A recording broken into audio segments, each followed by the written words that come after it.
The women who would become some of the most dreaded concentration camp guards in Nazi Germany did not begin as monsters.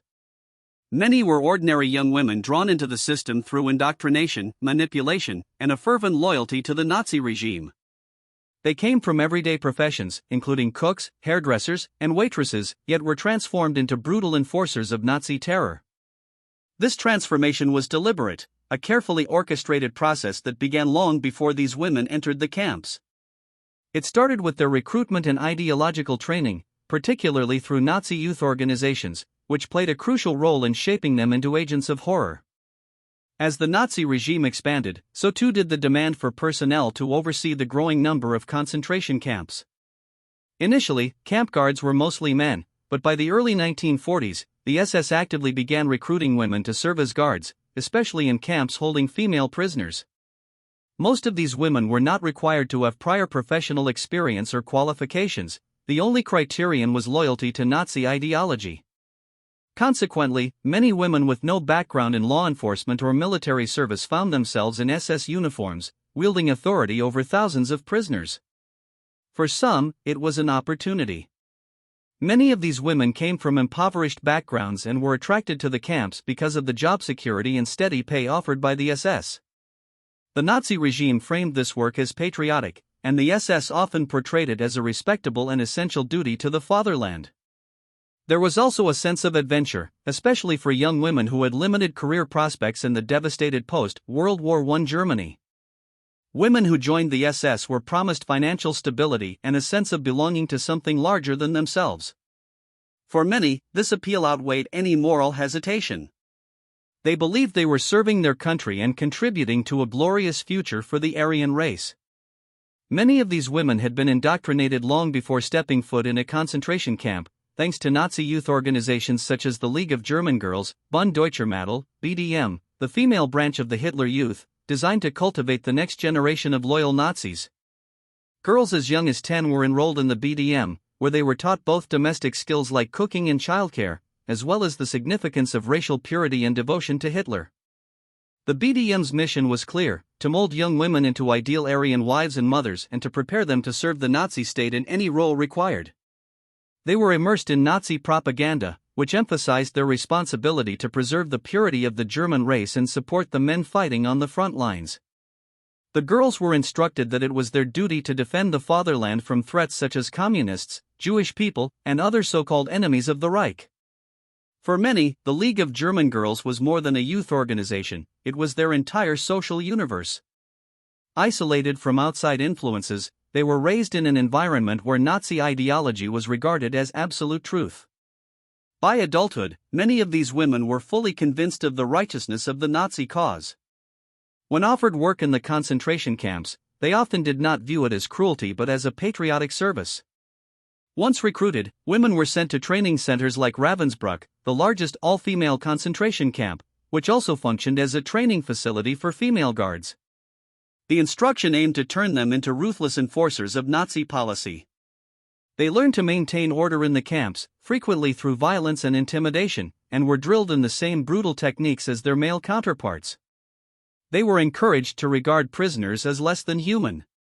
At Ravensbrück, these women were exposed to the daily horrors of camp life: beatings, starvation, forced labor, and executions. Far from being appalled, many recruits embraced their roles. Encouraged by their superiors to wield power mercilessly, some female guards even became notorious for their cruelty, taking pride in the fear they inspired in prisoners. It is tempting to ask why these young women became willing participants in the Nazi machinery of death. The answer is uncomfortable but complex. Some were motivated by ideology, genuinely believing in a racially pure empire. Others were driven by a desire for authority, relishing control over prisoners. For some, it was simply a job, a means of survival in a nation devastated by war and economic collapse. Indoctrination played a central role. By the time many were recruited as guards, they had been immersed in Nazi propaganda for years, taught to view Jews, Romani people, and other enemies of the state as subhuman. In their minds, they were not committing atrocities but executing justice. Chapter 2: The Double Agent Turned Monster. In the harsh environment of Ravensbrück, Carmen Mory's life before becoming one of the most feared female guards was remarkably different.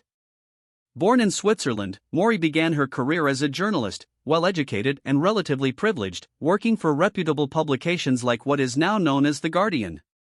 However, her life took a dark turn when the Gestapo recruited her as a double agent in the mid-1930s. From that point on, her story spiraled into one of deceit, violence, and terror. Cruelty. Mory initially spied for the Nazis, collecting information on politicians and resistance members.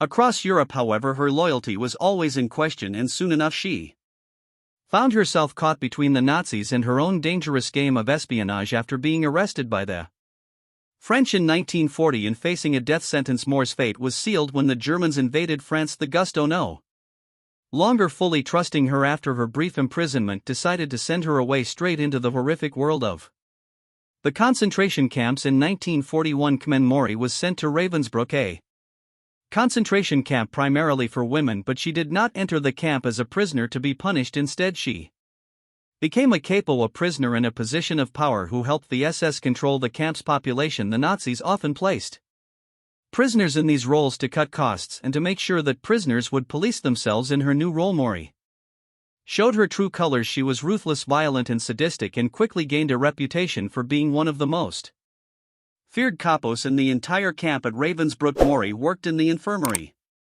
which was supposed to be a place where sick prisoners received medical care. However, under her control it became a house of horrors. Rather than offering treatment, Mory used her position to torment and kill prisoners. Survivors testified that she seemed to take pleasure in others' pain, particularly targeting mentally ill prisoners and those too weak to defend themselves. One of her most chilling tactics involved the use of lethal injections. Mory would carry syringes filled with substances that would calm prisoners permanently. She would mock her victims as she injected them, often saying things like, "This will calm you down forever, my love," before laughing and leaving them to die. According to multiple accounts, Mory used her position to conduct twisted experiments on the prisoners under her care, injecting them with deadly chemicals and watching as they slowly perished. These injections were often carried out without reason except for Mory's apparent enjoyment in watching people suffer. There were also reports of her locking prisoners, some of whom were naked and vulnerable, in windowless rooms,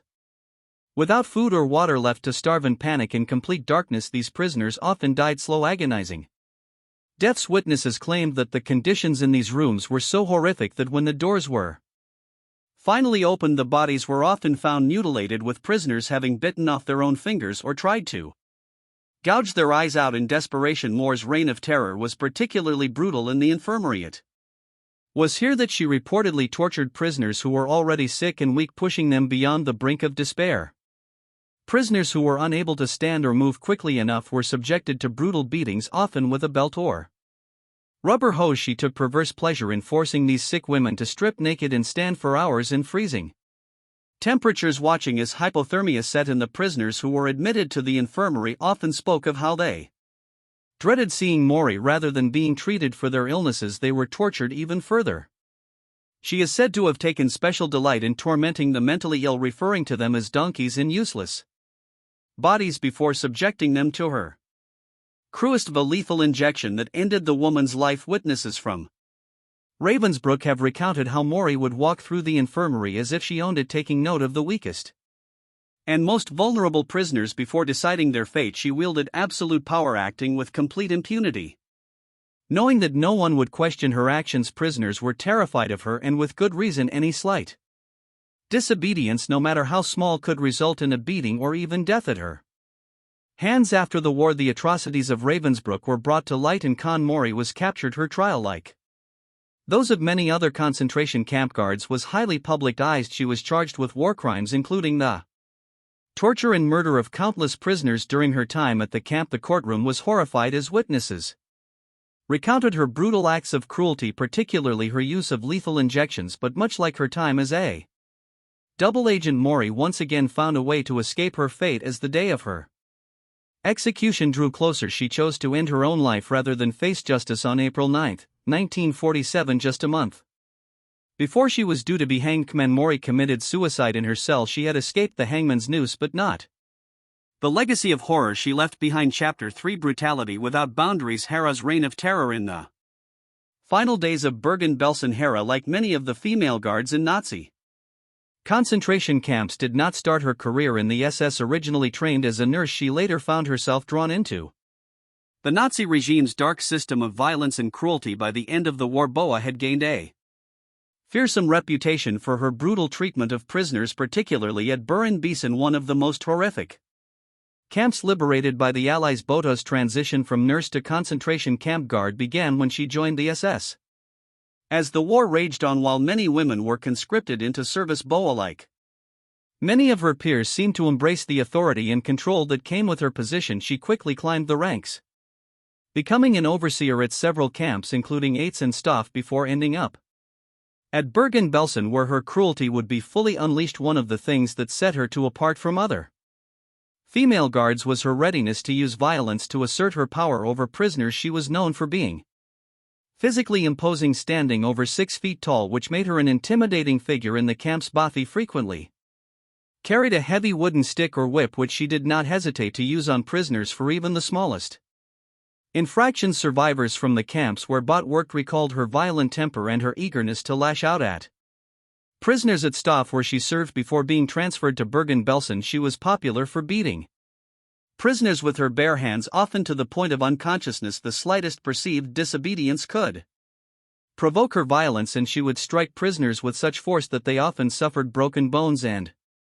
severe injuries. Bothe's brutality was not limited to a few incidents, it was a daily occurrence, turning the lives of the prisoners she oversaw into a constant nightmare. In the final months of the war, as the Nazi regime began to crumble and Soviet forces advanced, Herta played a significant role in the death marches that transported prisoners from one camp to another. These marches, which were intended to prevent prisoners from being liberated by the advancing Allies, were renowned for their brutality. Thousands of prisoners died along the way from exhaustion, disease, and violence at the hands of the guards. Bothe is one of the guards responsible for overseeing these marches. Was especially brutal. She forced prisoners to walk for miles in freezing conditions with little to no food or water. Those who could not keep up were often beaten to death or shot on the spot. Survivors recounted how Bothe would scream at the prisoners, mocking their suffering and beating them with her stick or fists if they stumbled or fell. Many of the prisoners who survived the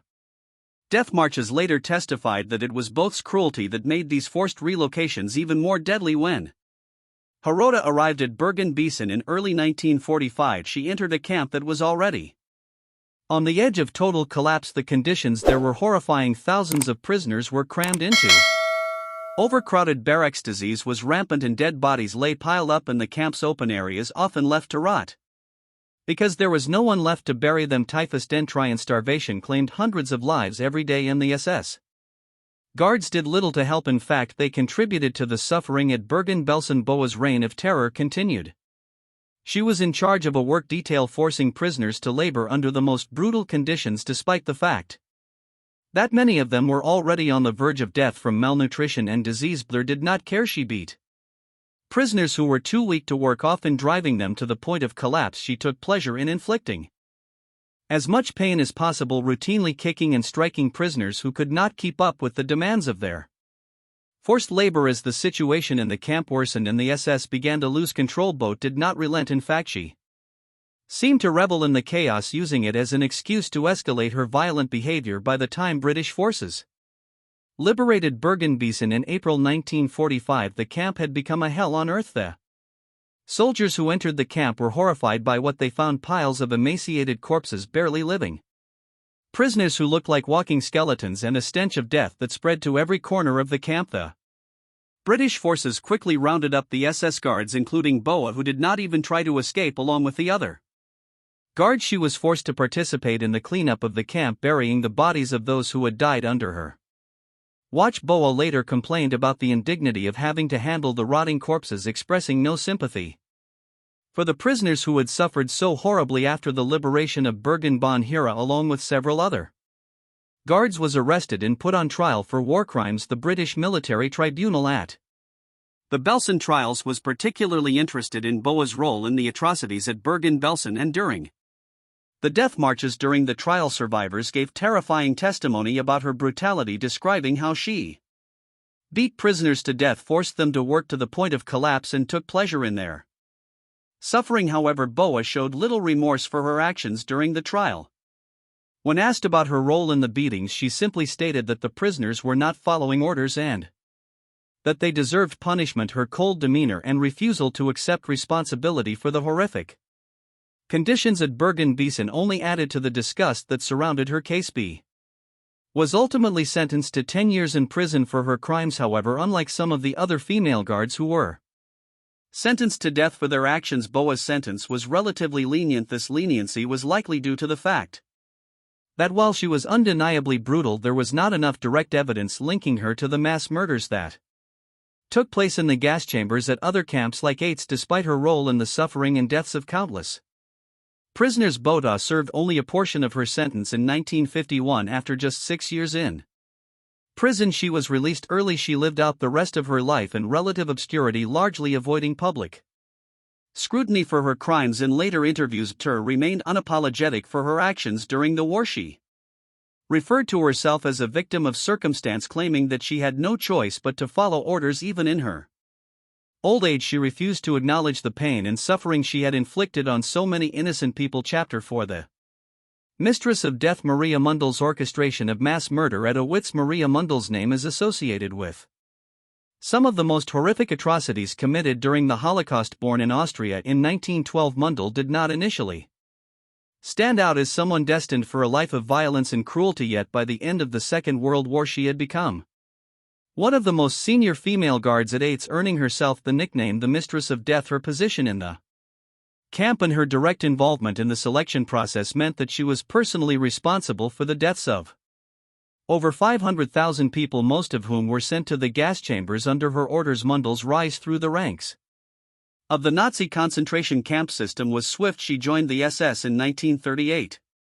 Initially working at the Lemberg camp before being transferred to Ravensbrück, where she honed the skills of cruelty and violence that would make her infamous. Her time at Ravensbrück served as a preparation for the role she would later play at Auschwitz, where she arrived in 1942 as the highest-ranking female guard at Auschwitz. Mandl held an almost unchecked level of power. She was the head overseer Ober al Sarin, meaning she was in charge of all female guards and the tens of thousands of women prisoners in the camp at Auschwitz. Mandl's responsibilities went far beyond simply overseeing the prisoners. She was directly involved in the selection process, a horrifying task that determined which new arrivals were fit for labor and which would be sent straight to the gas chambers each day. As trainloads of prisoners arrived at the camp, Mandl stood at the ramp with her fellow SS officers, coldly deciding who would live and who would die. The vast majority, especially children, the elderly, and the sick, were sent to their deaths often within hours of arriving at Auschwitz.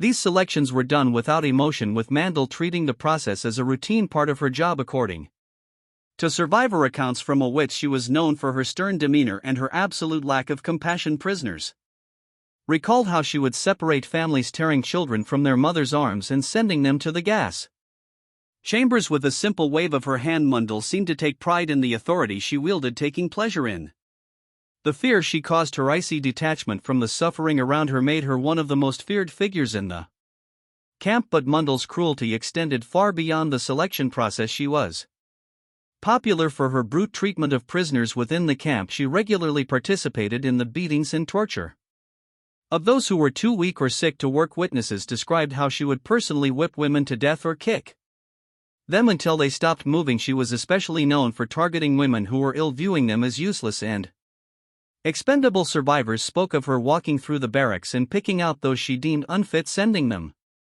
to Block 25, a holding area for prisoners waiting to be sent to the gas chambers.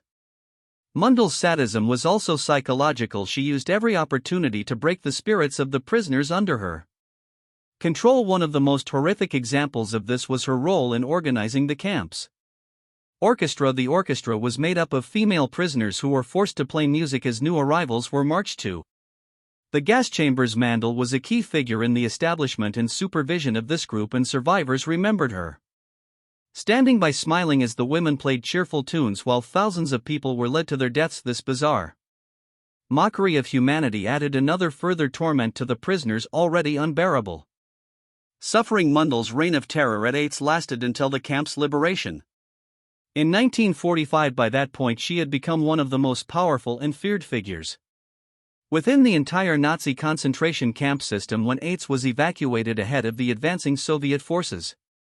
Mandl fled, but she was eventually captured by American troops later that year. Her arrest marked the beginning of a long overdue judgment for the countless atrocities she had committed. In 1947, Maria Mandl was brought to trial by the Polish authorities, and the Krav Ates trial. The evidence against her was overwhelming. Survivors came forward to testify about the horrors they had endured under her watch. They recounted stories of her involvement in the selection process, the beatings, the deaths, and the sadistic ways in which she inflicted suffering on those she considered beneath her. Her role in sending hundreds of thousands of women, children, and elderly prisoners to the gas chambers was a central focus of the trial. Mandl showed little remorse.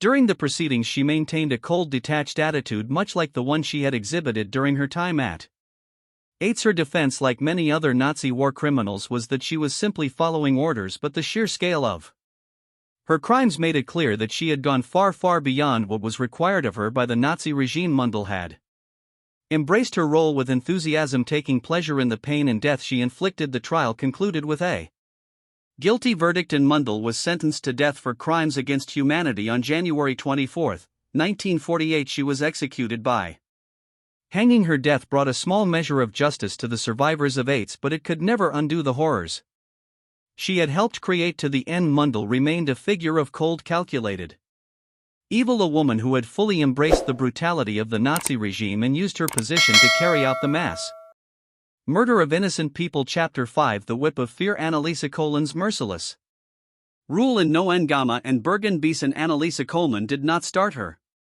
career with the SS in some prestigious military role. Before the war, she was a simple tram conductor in Hamburg, living an ordinary life, but when the war reached its later stages, she, like many other women, found herself drawn into the ranks of the Nazi concentration camp system. What followed was a rapid descent into cruelty, as Kohlmann became known for her brutal treatment of prisoners, particularly her violent use of a whip.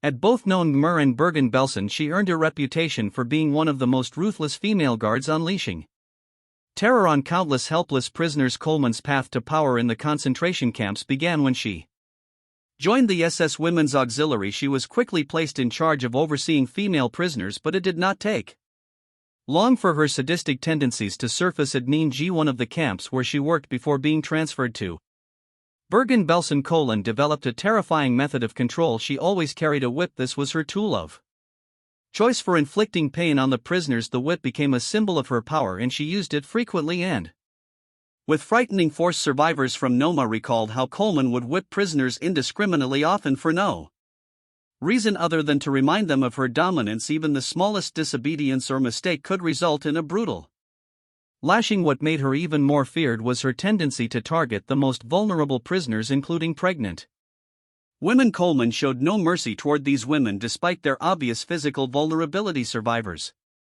described how she would beat them with the whip until they were on the verge of collapse, leaving them bleeding and unable to stand. Her sadism was not limited to any particular group of prisoners. Everyone under her watch was at risk of her violence, whether it was a young girl struggling to keep up with the labor demands or an elderly woman too weak to walk. Kohlmann would swoop in with her whip, dealing out punishment with a chilling lack of remorse. The sounds of her lashings were so frequent that many prisoners learned to avoid making eye contact with her, hoping to escape her attention. In March 1945, as the war turned against the Germans and the SS rushed to evacuate their camps, Kohlmann's reign of terror continued. Along with other guards, she was involved in overseeing death marches. These were long, forced evacuations of prisoners intended to prevent them from falling into Allied hands. These marches were some of the most brutal episodes in the final months of the Holocaust. Prisoners were made to walk for miles in freezing conditions without food, water,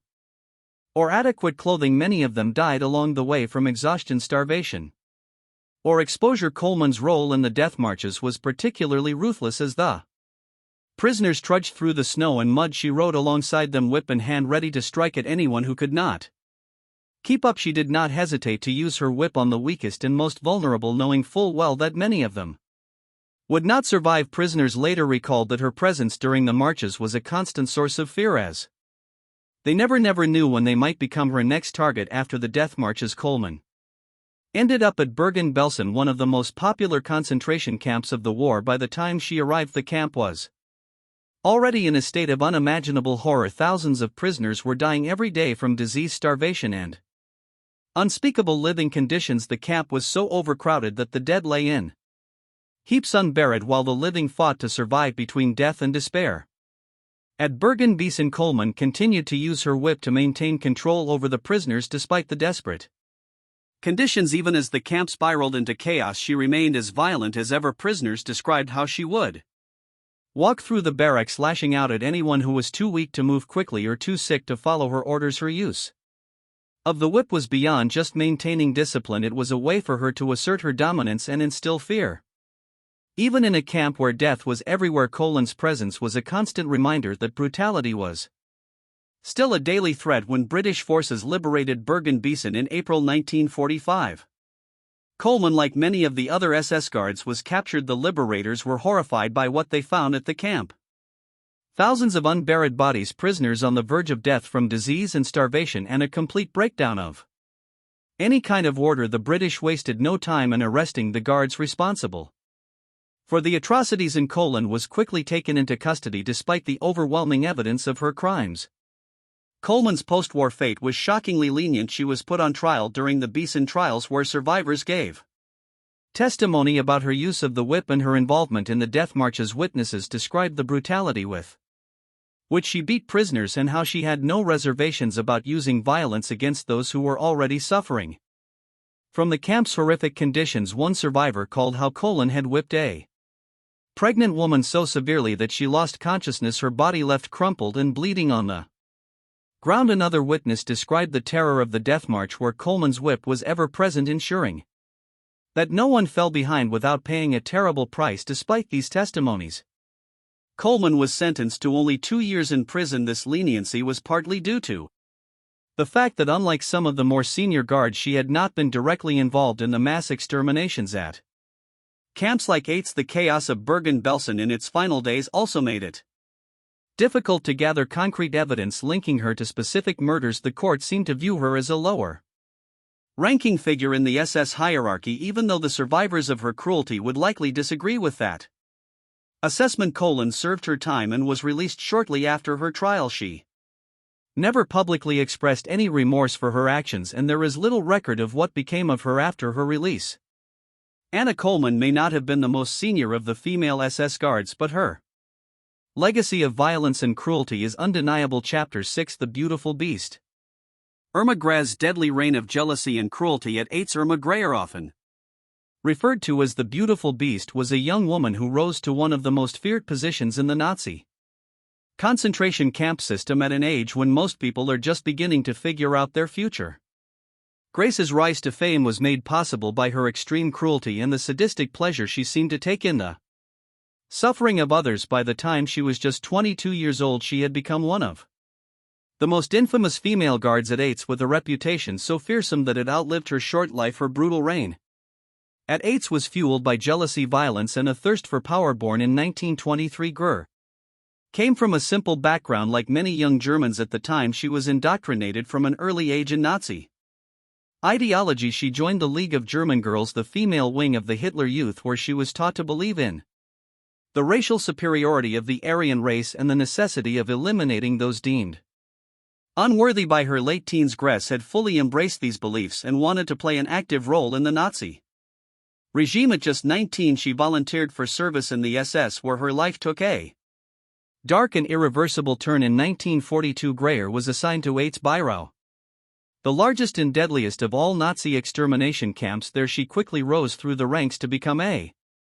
senior overseer, second only to the camp's top female officer, Maria Mandl. Grese was put in charge of the female prisoners, and it was here that her brutal nature truly emerged. Prisoners who survived her reign later described her as a woman who enjoyed inflicting pain, often going out of her way to make the lives of those under her control as miserable as possible. One of the most infamous aspects of Grese's cruelty was her use of a large, fierce dog. The dog had been trained to attack prisoners on command, and Grese used it as a weapon to assert her dominance. She would patrol the camp with the animal by her side, and if she saw a prisoner who displeased her, Whether they were walking too slowly, looked weak, or were simply in the wrong place at the wrong time, she would set the dog on them. Sir Ayres told stories of how Grese would laugh as the dog tore into its victims, ripping them to death or leaving them with horrific injuries. The mere sight of Grese and her dog was enough to send waves of terror through the camp, but her cruelty was not limited to the use of her dog. Grese was renowned for violently beating prisoners, often with a whip she carried with her at all times. This whip became a symbol of her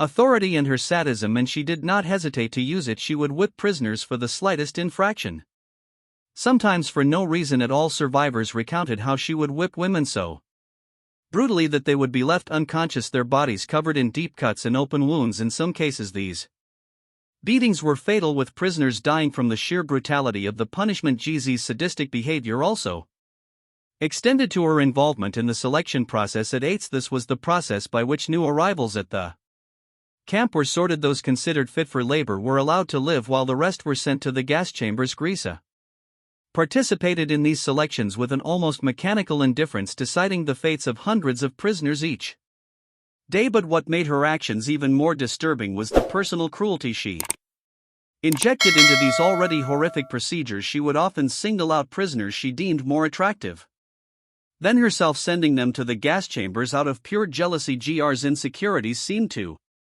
fuel her violence as she took out her frustration on the prisoners who had the misfortune of catching her eye. Irag enjoyed playing with the prisoners, giving them false hope before snatching it away. One of the ways she did this was by allowing prisoners to believe they might escape the selection process, only to send them to their deaths at the last minute. Her sadism was calculated, and she seemed to revel in the power she had over life and death for those under her watch. There was no escape from the daily torment she inflicted. By 1945, as the Allies closed in on the Nazi regime, Grese was transferred to Bergen-Belsen, another camp where conditions were already harsh. But even in the final days of the war, as the Nazi machine began to crumble, Grse's cruelty did not waver. She continued to beat prisoners, set her dog on them, and participate in the daily horrors of the camp. When the British liberated Bergen-Belsen in April 1945, they found thousands of emaciated and dying prisoners, many of whom had suffered under Grese's watch. Despite the chaos of the war's end, Grese did not attempt to flee. She was captured by the British, who were determined to bring the SS guards at Bergen-Belsen to justice. In the months that followed, Grese stood trial at the Belsen trials, where she was one of the most high-profile defendants. The testimony against her was overwhelming. Survivor after survivor came forward to recount the horrors they had endured at her hands. They spoke of her brutal beatings, her use of the dog to kill prisoners, and her role in the selection process at Auschwitz. Throughout the trial, Grese showed little remorse. She maintained that she had been following orders and refused to take responsibility for the atrocities she had committed. Her cold, detached demeanor during the proceedings only fueled the public's outrage. The fact that she was so young, just 22 years old at the time of her trial, made her crimes all the more shocking. How could someone so young be capable of such monstrous acts? In December 1945, Irma Grese was sentenced to death for her role in the atrocities at Auschwitz and Bergen-Belsen. Her execution was carried out on December 13, 1945, by British hangman Albert Pierpoint. When the time came, Grese reportedly walked to the gallows without a trace of fear. Her final words were said to be schnell, the German word for quickly, as if she were in command until the very end. Chapter 7: The Hound of Death. Johanna Borman, in the use of dogs to terrorize and kill prisoners, known as the Woman with the Dog. Borman became one of the most feared guards in the Nazi concentration camps, particularly at Auschwitz and Bergen-Belsen. She used her dog like a weapon, training the animal to attack prisoners at her command, causing countless deaths and horrific injuries. Her small, wiry frame belied the terror she inflicted on the prisoners under her charge, with many remembering her not for her size but for the vicious animal she controlled. Born in 1893, Borman was older than many of the other female guards who rose to prominence in the Nazi regime. She joined the SS later in life after a humble beginning working in kitchens and other civilian jobs. Borman's decision to become a concentration camp guard came at a time when the Nazis were expanding their operations and needed more staff to oversee the influx of prisoners. Despite her relatively late entry into the SS, Borman quickly made a name for herself, not through physical violence like some of her peers, but through her chilling use of her dog as a Means of control. Bormann was first stationed at Ravensbrück, the all-female concentration camp where many popular guards received their training. However, it was at Auschwitz where she gained her reputation as a guard who would terrorize prisoners with the aid of her German Shepherd. Survivors from Auschwitz recalled the dread they felt at the sight of Bormann walking through the camp, her dog always at her side. The dog, a large and powerful animal, was trained to respond to Bormann's commands with lethal precision with a simple gesture or word. From Bormann, the dog would leap at a prisoner, sinking its teeth into their flesh and leaving them trembling with pain. Bormann showed no hesitation in using her dog to inflict pain. She would set the dog on prisoners for minor disobedience, be it walking too slowly, failing to follow an order, or even just looking at her the wrong way. In some cases, prisoners who had the misfortune of crossing Bormann's path were torn to death by her dog. Those who survived the attacks were left with deep wounds, often without any medical care, leading to infections that proved just as deadly as the initial injuries. One survivor remembered seeing a prisoner who had been attacked by Bormann's dog lying in a hospital bed, her body covered in deep gashes, slowly dying from blood poisoning. Bormann seemed to enjoy the fear she could instill with the mere presence of her dog. Witnesses at her post-war trial recounted how she would parade through the camp, intentionally provoking prisoners so that she could let her dog on them, even in an environment where violence and death were part of daily life. Bormann's use of her dog stood out as particularly savage when Bormann was transferred to Bergen-Belsen in 1945. Her reputation for brutality followed her. Bergen-Belsen, by this point in the war, was a place of utter horror. The camp was overcrowded, disease-ridden, and starving. Prisoners were dying by the hundreds each day. The guards at Bergen-Belsen, including Bormann, showed little sympathy for the suffering they witnessed. Bormann continued to use her dog as a tool of terror, setting it on prisoners who were too weak to defend themselves. The stench of death hung heavy in the air, and yet Bormann's cruelty persisted even in the final months of the war. As the Nazi regime crumbled and the Allies advanced, she remained a ruthless and feared figure. One particularly horrified account from Bergen-Belsen described how Bormann encouraged her dog to attack a group of female prisoners who had been too weak to stand during roll call. The dog tore into them, ripping flesh and leaving them screaming in pain, while Bormann stood by, indifferent to their suffering. Survivors recounted how she would laugh as her dog ripped prisoners, taking a sadistic pleasure in the power she held over their lives. Some of those who survived the attacks were later sent to the gas chambers, too injured or weak to be of use to the camp anymore. When British forces liberated Bergen-Belsen in April 1945, they found thousands of unburied bodies and thousands more prisoners on the verge of death. Among the SS guards captured by the British was Johanna Borman, who, like many of her colleagues, did not attempt to flee. The British quickly rounded up the guards responsible for the atrocities at the camp, and Borman was arrested and held for trial. During the Belsen trials, Borman was confronted with the full extent of her crimes. Survivors gave testimony about the terror she had inflicted with her dog, recounting the deaths and injuries that resulted from her brutal methods. Despite the overwhelming evidence against her, Borman showed little regret during the trial. She claimed that she had only been following orders, a defense commonly used by Nazi war criminals. However, the testimonies of the survivors made it clear that Borman had gone far beyond what was required of her in her role as a guard. She had actively chosen to use her dog as a weapon, and she had relished the suffering she caused. In December 1945, Johanna Borman was sentenced to death for her role in the atrocities at Auschwitz and Bergen-Belsen. On December 13, 1945, she was executed by hanging alongside several other female guards, including Irma Grese. Chapter 8: The Kitchen of Horror. Elsa Forster's brutal control over food and starvation at Bergen-Belsen. Elsa Forster may not have been as physically violent as some of the other female guards in the Nazi concentration camps, but she found her own unique way to spread cruelty and terror. Known for her role in the kitchens at Bergen-Belsen, Forster used her power over food like a weapon, using it to punish and control prisoners who were already suffering from extreme starvation in the horrific conditions of Bergen-Belsen, where food was scarce and disease ran rampant.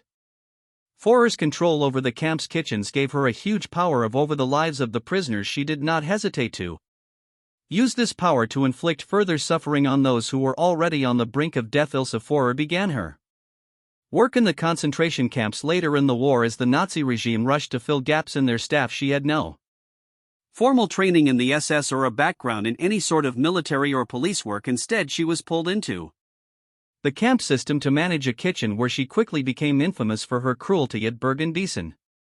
She was placed in charge of the food distribution in the camp, an especially important role given the dire conditions.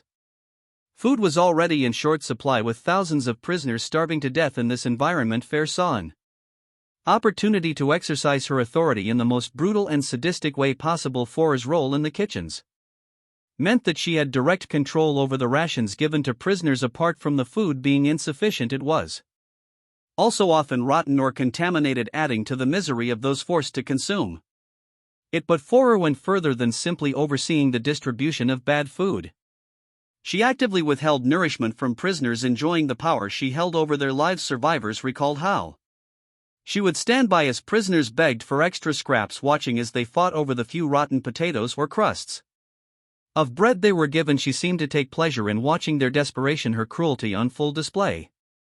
One of the most effacing aspects of Forster's control over food was her tendency to beat prisoners who tried to steal from the kitchens in Bergen-Belsen, where starvation was a daily reality. Many prisoners risked their lives by attempting to sneak food from the kitchen. Forster, however, was ruthless in her response to these attempts. Armed with a stick or a rubber truncheon, she would mercilessly beat anyone caught trying to take food. Survivors described how Forster would drag prisoners into a side room next to the kitchen, where she would lay into them with brutal force, leaving them blooded and broken. Some of the prisoners never recovered from these beatings, their bodies already too weak from hunger to withstand the violence. But that is not all. Her cruelty extended to the psychological torment she inflicted on the starving prisoners. She would taunt them, making comments about how much food there was for the SS staff while the prisoners were left to starve. She took pleasure in watching the prisoners suffer, knowing that she held the key to their survival and that she could withhold it at will, even among the other SS guards at Bergen-Belsen. Forster's behavior was considered extreme. Her fellow guards testified at her trial that they had witnessed her beat prisoners to an unreasonable extent, and one guard even claimed that Forster had bragged about catching a group of prisoners stealing sugar and giving them a good beating in response. This sadistic Forster's behavior was well known among the prisoners, who lived in constant dread of her wrath. Her reputation as a ruthless cook became one of the many daily nightmares faced by inmates in the camp. As the war drew to a close and the Nazi regime began to collapse, Forster continued her reign of terror in the kitchens. Even in the final days before the camp was liberated by British forces, she showed no sign of remorse. When Bergen-Belsen was finally freed in April 1945, the full scale of the horrors became apparent. The camp was a scene of utter devastation, with thousands of emaciated bodies left unburied, and the survivors barely clinging to life, many too weak to stand. Among the camp personnel captured by the British was Elsa Forster, whose actions in the kitchens had contributed to the starvation and suffering of countless prisoners. During her trial at the Belsen trials, Forster's role in the camp was revealed. Survivors testified about the beatings she had inflicted and the food she had deliberately withheld, recounting the cruelty she had demonstrated in the kitchens. One survivor described how she had beaten a young girl to death with her bare hands after catching her attempting to steal a piece of bread. Another witness recounted the psychological torment Forster inflicted by teasing prisoners with food, only to snatch it away at the last moment. Despite the overwhelming evidence against her, Elsa Forster did not receive a death sentence for her crimes. Instead, she was given 10 years in prison, a comparatively lenient punishment considering the extent of suffering she had caused. This leniency was likely due to the fact that she had not been directly involved in the mass killings carried out in other parts of the camp, such as the gas chambers. Nevertheless, many survivors were outraged by the verdict, feeling that justice had not been fully served for the lives she had destroyed. Forster served only a portion of her sentence, being released in 1951 after just 6 years in prison. Little is known about her life afterward, as she avoided public attention for the remainder of her days. While Elsa Forster may have worked in the kitchens rather than on the front lines of mass murder, her role in the suffering at Bergen-Belsen was no less significant. Through her control over food, she wielded the power of life and death, using it to punish, torment, and kill.